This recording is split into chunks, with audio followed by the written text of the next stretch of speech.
sicer z Goriških Brd in gospa Gomiršek je etnologinja in zgodovinarka in je tudi ta kombinacija nekaj zelo zanimivega.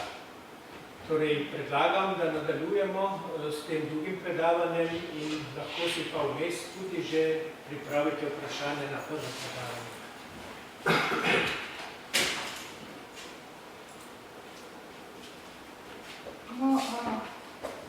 Moja raziskava ima naslov pismenost kmečkega prebivalstva Goriških Brd v 19. stoletju.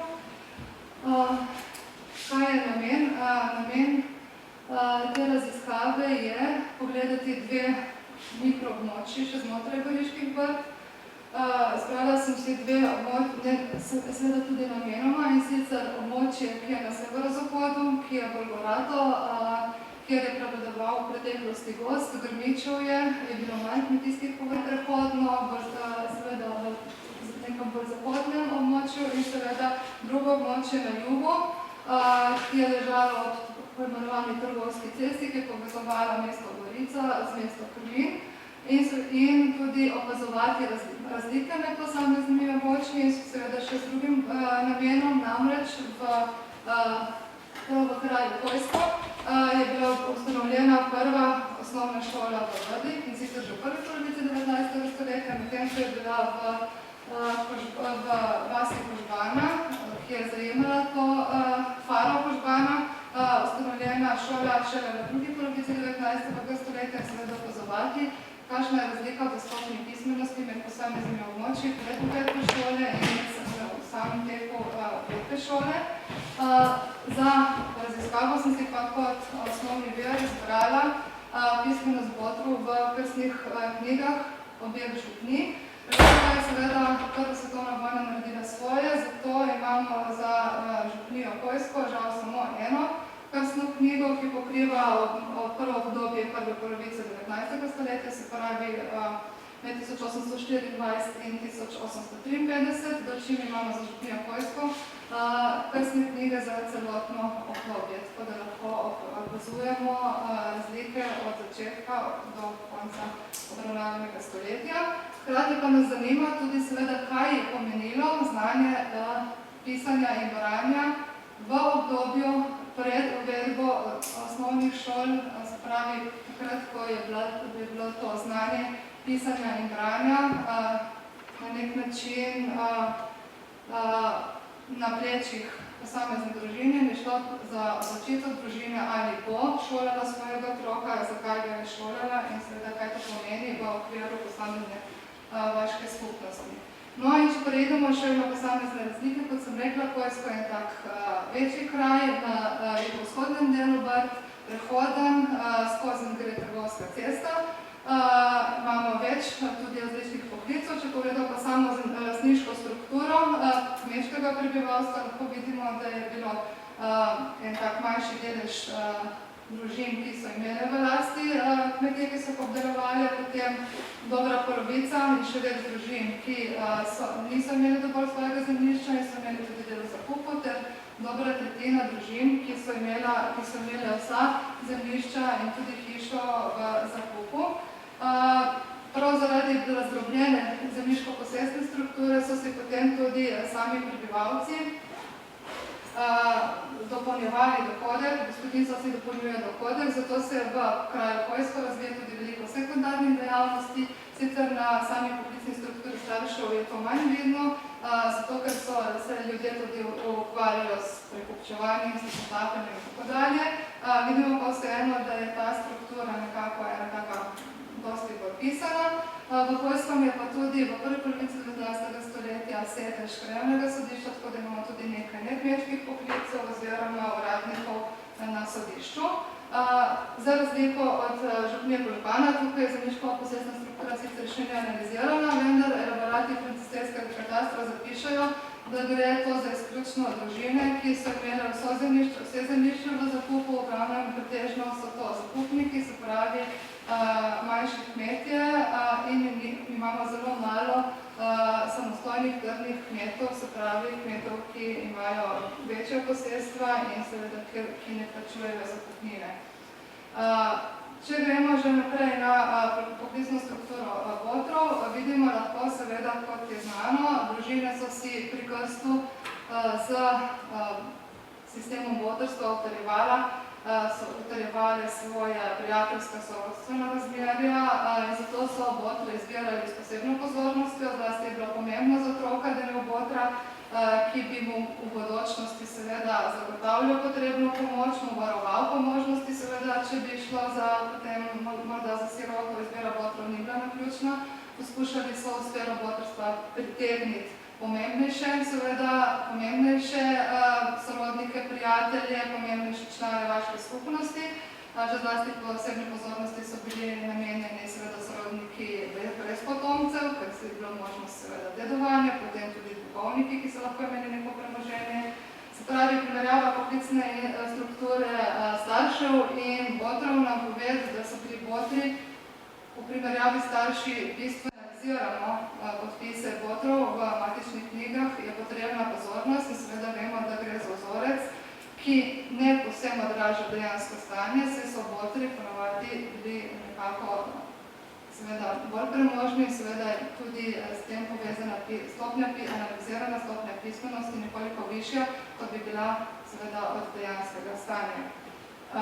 Če že gremo prav na samo analizo prve krstne matične knjige, od vseh popisov vidimo, da je nekak delež botrov, ki se znajo podpisati na območju župnije Poljsko v prvi polovici 19. stoletja, se pravi v času, ko se je ravno uvedla in v času po uvedbi osnovne šole skoraj 13%, seveda je pa bistveno razkorak med deležem pismenosti moških botrov oziroma žensk, ker tukaj vidimo lahko 7 oziroma več kratni procent, ki seveda moških botrov, ki se znajo podpisati.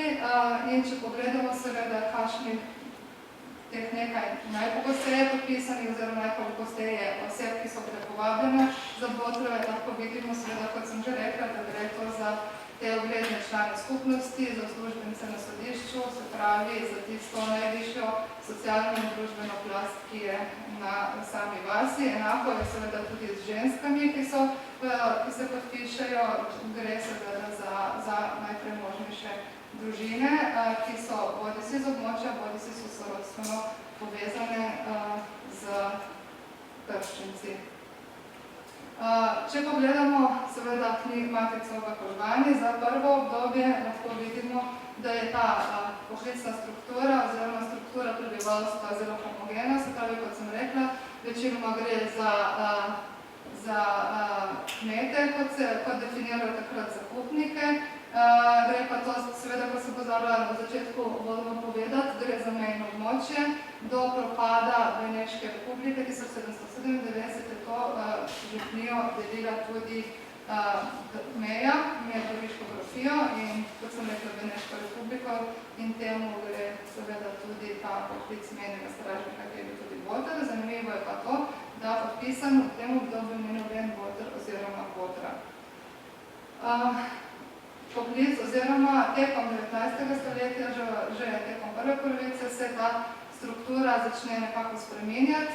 Kmetje že v tem obdobju odkupujejo svoje kmetije in napredujejo v status samostojnih posestnikov, razvijajo se že posamezne sekundarne dejavnosti in seveda temu povezano je tudi že prvi podpis v vseh treh prvi podpis, ki je šele 1848.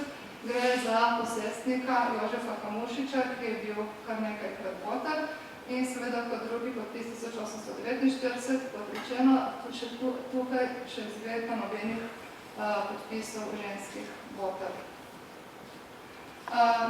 Zadnje obdobje, se pravi obdobje, ko se seveda začne uvajati osnovna šola in že vidimo lahko njene posledice, hkrati se pa tudi območje nekako bolj odpira.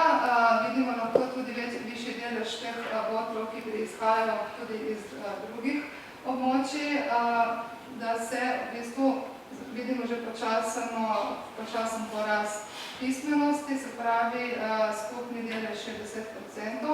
Zanimivo je pa tudi, da se pri ženskih botrah v bistvu prvi vpis pojavi šele 1879, gre pa za osebo, ki ni bila iz območja, se pravi, gre za botro, ki izhajala iz nižje ležečih predelov in prve 3 podpisane botre iz območja so šele po 1889, se pravi, lahko to direktno pripišemo učinku uvedbe osnovne šole, ki se je odprla 19 let prej.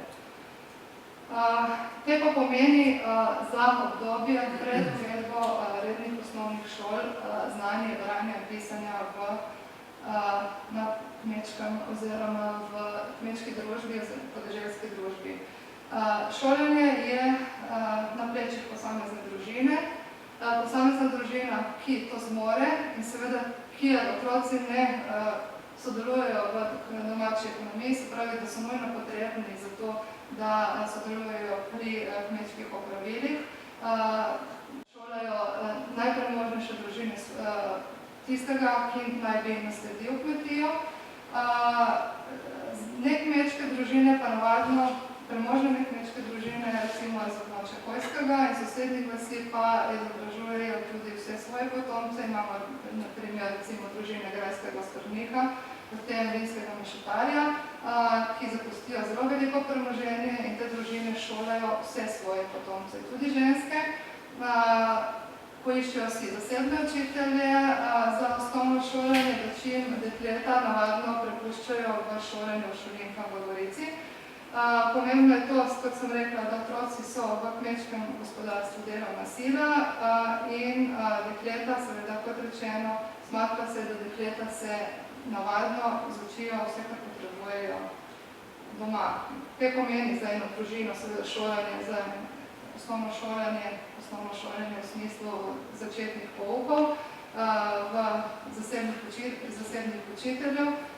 Če pogledamo, skupni stroški seveda brez kakršnega koli nakupa knjig in pripomočkov za pisanje so recimo po enem takemu skrbniškemu obračunu znašali 140 dinarjev. In če pogledamo za letni strošek prehrane šestčlanske družine, ki je 196 dinarjev, lahko vidimo, da je to znašalo praktično prehrano za 4-člansko družino za celo leto.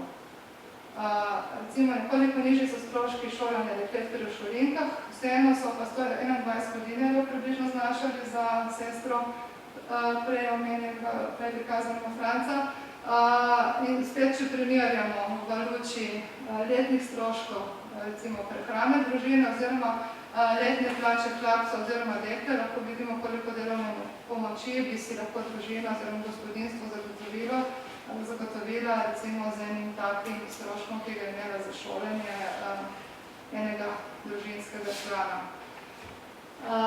Znanje, branje in pisanje seveda pomeni v taki skupnosti kot eno tako visoko vrednoteno znanje, tudi tarife so recimo za sestave dokumentov, za oporoke zelo visoke. Ponovno, če primerjam, recimo domačin Anton Marinič, ki je bil službenec sodišča v Kojskem, je za sestavo oporoke in potošteverjan imel tarifo recimo 3 dinarje. Ročna dnevna za moškega, ki seveda krepko dela cel dan, znašala 18 krajcarjev, se pravi, govorimo skoraj o 6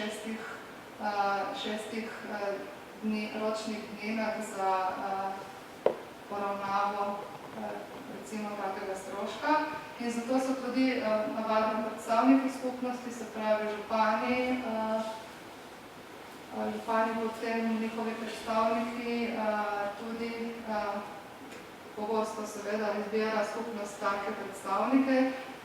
Znanje branja pisanja je omogoča aktivno komunikacijo z zunanjimi, z oblastmi, z mestom. Skratka, znanje branja pisanja je visoko vrednoteno. In seveda pa stanje ni tako kot kljub uvedbi osnovnih šol in seveda zavedanje, da je znanje pomembno. Nam ta 2 citata še vedno lepo prikazujejo mentaliteto večino kmečkega prebivalstva. Otroci so smatrani kot delovna sila, še zlasti dekleta, ki sodelujejo v kmečki ekonomiji. Hkrati pa tudi seveda prelom, se pravi, mlajša generacija se še bolj zaveda potrebnega znanja, dočim seveda starejša očitno nekako zaostaja v tem razmišljanju, govorim seveda za splošne mase, ne za najpremožnejše družine, in seveda se to stanje na nek način nadaljuje. Dekleta so še po drugi svetovni vojni velikokrat vzeli seveda iz nadaljevalne oziroma nižje gimnazije in so morali ostati doma, ker bi bilo doma potrebne pomoči, kot je vidno tudi tukaj na tem fotografiji. Hvala za pozornost.